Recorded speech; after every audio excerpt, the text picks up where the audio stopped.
Well, si Kat Melu Nauta. I am a graduate of class 2020, Viva Dolphins, Caninos. But yeah, my experience at the Lantu, when I was younger, ever since I was probably 4 years old, the Lantu has been a part of my life, but I never knew it. Like when I was younger, I was just always thought, man, why do we have to do all this hard work? Why do we have to? Why do we have to go pick go pick all this fruit? Why do we have to pick mango, pick tangerine? Why do we gotta go? Uh, you know, I don't know if you know, like when you make uh,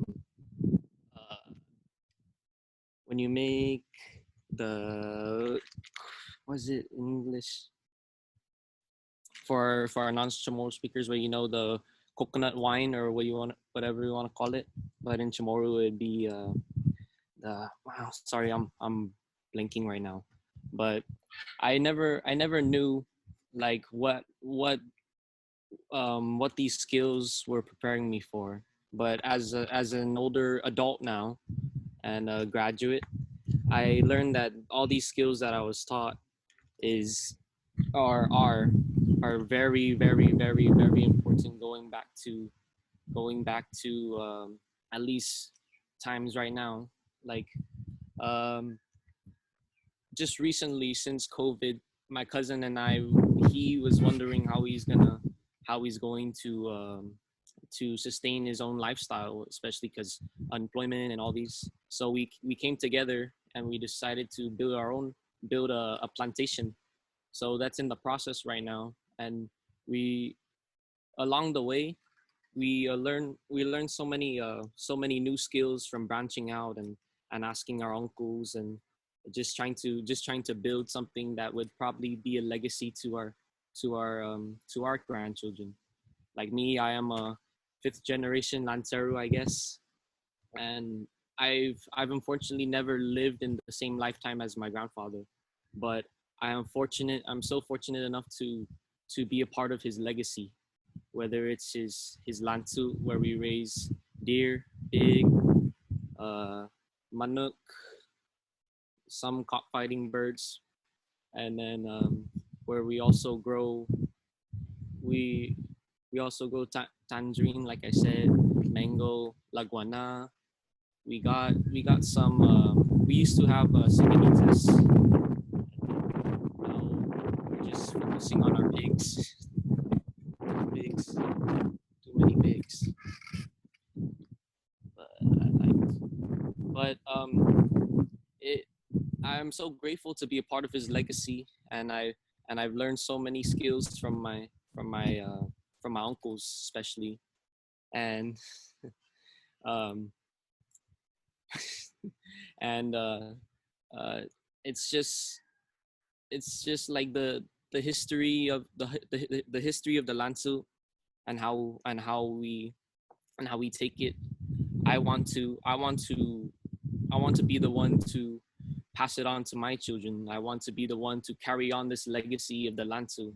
Because what if like tomorrow we don't have any more power or water, we don't have any of these Western necessities that we have today. I being someone that would have the knowledge and the skill to do these things essential these essential necessities. I mean, it's it's something I consider for like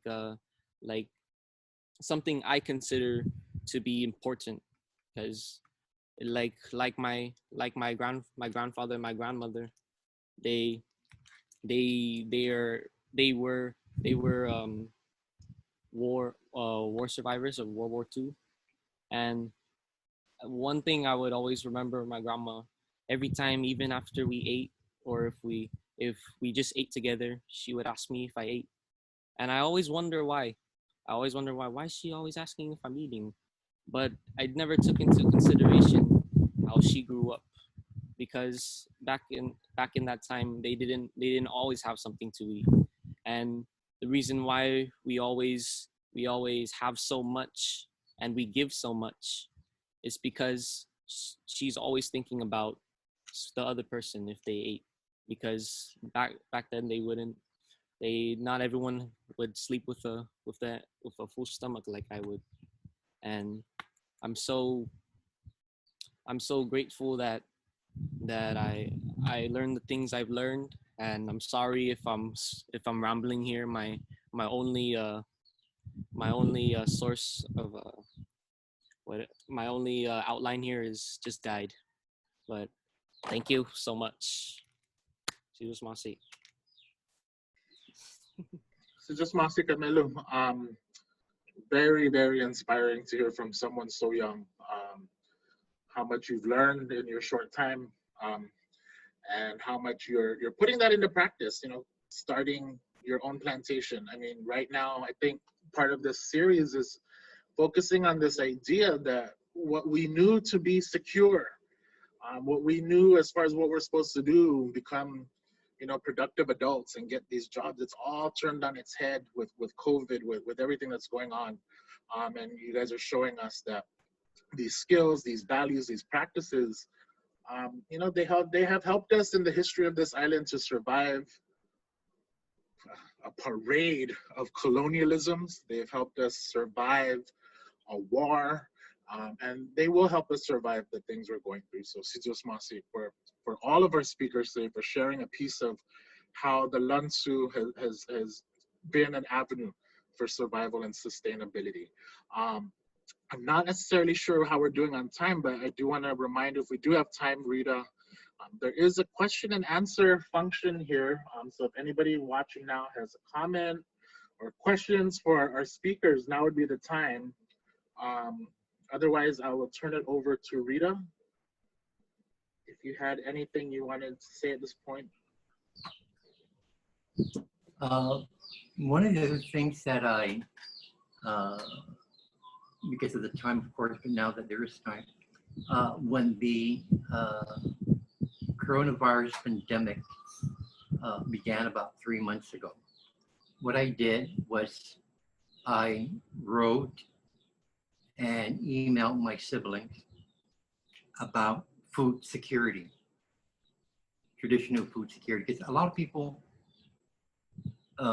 never connect that the Chamorros have been practicing food security since I could remember, how to preserve things in the traditional way. And where do you learn this? At the Lancho. And from us in Tukun to preserve fish, could you imagine that for 6 months without refrigeration? You can preserve breadfruit for over a year. It's called esuk. I can still do these things, but I learned it from the Lancho. With dried beef, again, another knowledge we have without refrigeration. So, and also the cultivation of what we eat as Chamorros. But food security is nothing new in the history of the Chamorro people. They were very conscious about that even during the war. And I could cite several examples of families that did preserve food because they knew what was going to happen in the ultimate end of, or what will happen in the final days of the, what do you call that, of World War II Guam. That's one thing. The other thing that I have to also comment is it's really very interesting.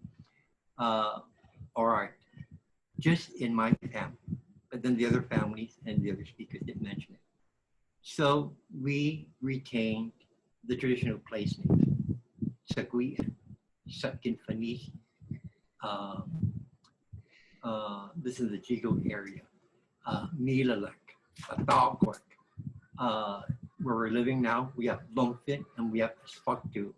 I believe Simeon Palomu cited the name place Augie. That's a very beautiful place name. And I think he also cited Mofok. These are names that are very important to our history, and we do have to understand this. I think with Katmelum, I'm sorry, I think it's Losser's also. They have a family lineage ownership, I think, in the Mofok area. This is, maybe they still have it till today. Hopefully not taken over by the military. But then when I asked one of the elders, why do we have so many named places here in Guam? Because when you look at it today, all right, when you say Jonia, that's only one area of Jonia, that's the church.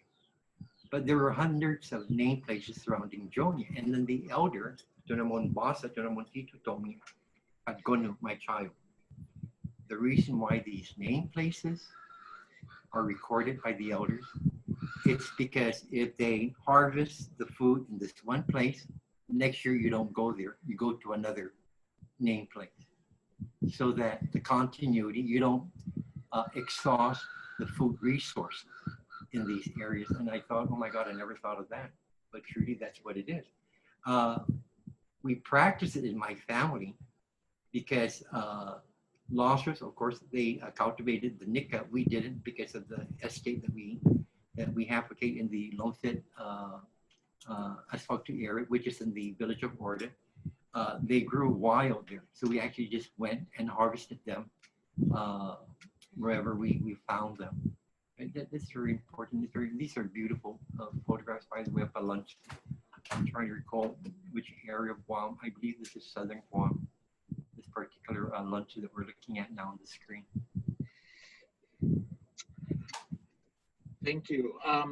We do have, if I can jump in, we do have a really good question in here in our Q&A from Karen Cruz. Karen, thank you for your questions. Karen asks, for any of you in here, first question being, what % of Chamorro people in Guam do not have any land?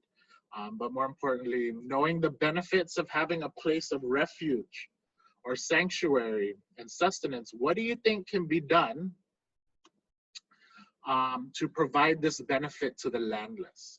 Does anyone have thoughts on that? I think that's an important question. I don't have specific figures right now on 2020, how many of us are landless. It is a significant number. So what can we do for those who don't have land, who may want to learn these skills and have a place of refuge? Does anyone have thoughts on that?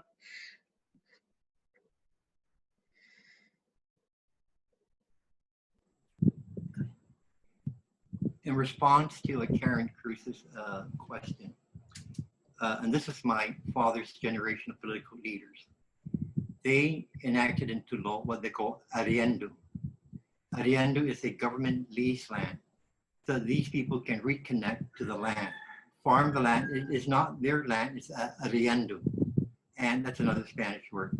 And it's just like a homestead, that's what it is. But I think today, these areas could become their own private land. And this is practiced all throughout, even in the Marianas, even the CNMI. They have the homestead or the arrendo system that the government provides so that they can connect outside of the principal villages that they are living. In cases where you have the arrendo before, in my growing up here in Guam, there was really no infrastructure.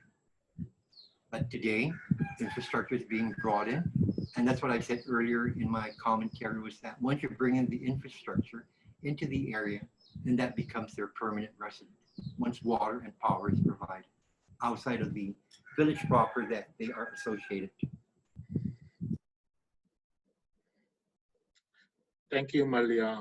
I don't know if others have to add, but I'll just jump on and say too that one of the things that I always valued on Guam is that,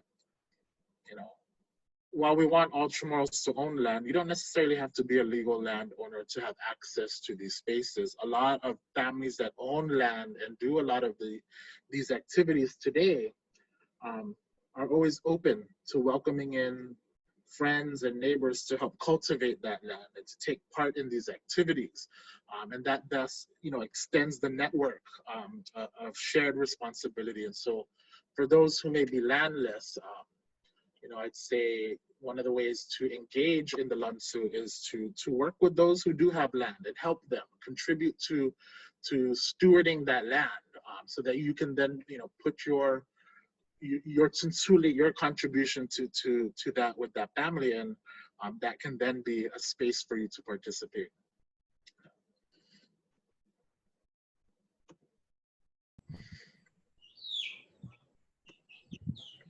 Since you're mentioning about the how many Chamorros or the landless Chamorros, which we never heard before, not in my years in growing up here in Guam, but today that's one of the the reality. But like you said, must you have title to the land? And this is one of the most beautiful projects, and I have to comment on this because I believe it was First Lady Joanne Camacho who began the program of what they call community garden. She had that all over the United States. So the community garden, mind you, in Aganya, is the one next to the tennis court. And the people that were homeless in the Aganya area, and you can see it, it's visible. They planted the coconut trees there. They planted bananas, and they planted so they can use it for their own sustenance, you know. But it's really cultivating it. Because like you said, there's a lot of land here in Guam that's not being cultivated. When people from Asia come over here to Guam and they look at all this land and they say, why isn't this land being used for something? I don't see it that way because we are using it. But to them, what they mean is either an urban area, an agricultural area, and it's really the mindset that we have to remove ourselves from. Let me give you a perfect example. I work for the Department of Parks and Recreation. When I was stationed at the Aganya Heights office right across Naval Hospital, there's this partial piece of land, rocky and everything, that enters into the Roberto residence. A older Filipino lady asked me, because I was responsible for her under the age relief program, and she said, Malia, can I do farming in this small piece of property? And I went at this,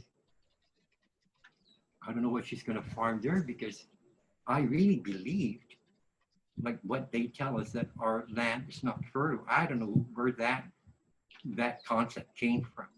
We've been in an agrarian society all our lives, and they're going to tell us this after the war, that our land is not valuable. This lady went and planted eggplant. She planted okra.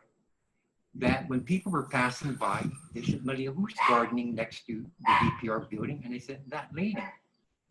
That little piece of land. And then look at the Guam scene today too. Really every single area you can cultivate, and there is nothing wrong with that. And like all the young speakers alluded to, farming ties families together.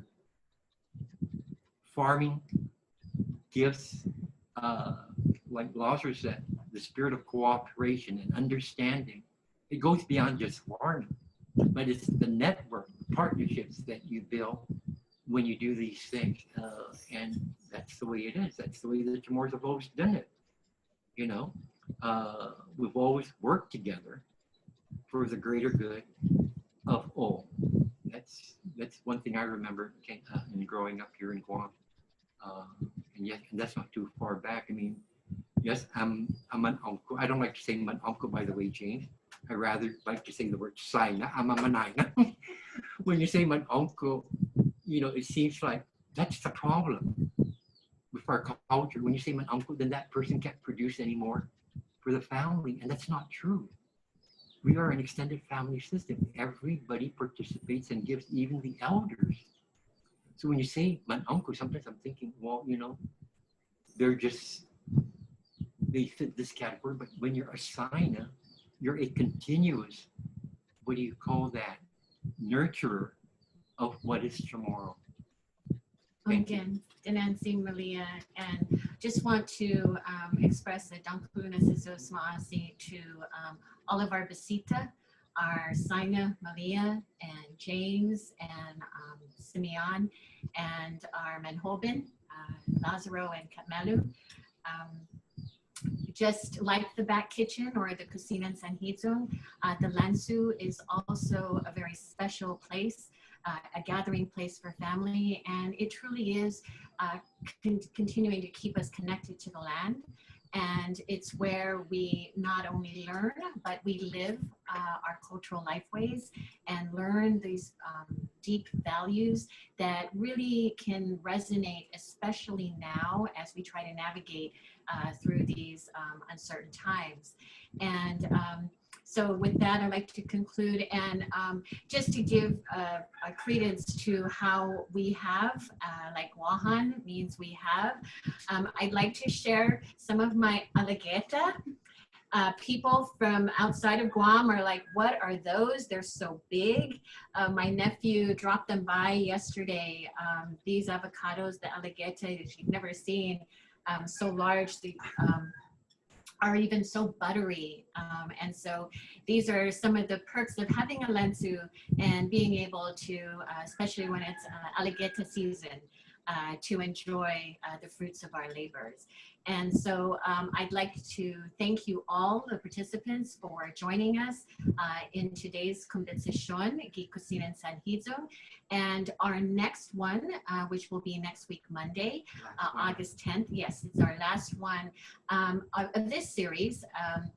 The theme is Our Island, Our History, Commemorating and Connecting.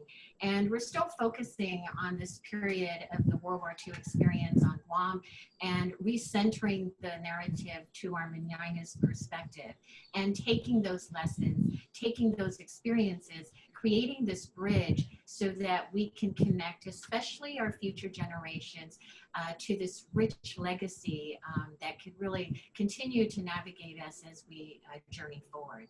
And so, undang lunes masi to all of you for joining us, and we'll see you again. Gi otra semana, gi kusinan sanhiyong. Mas.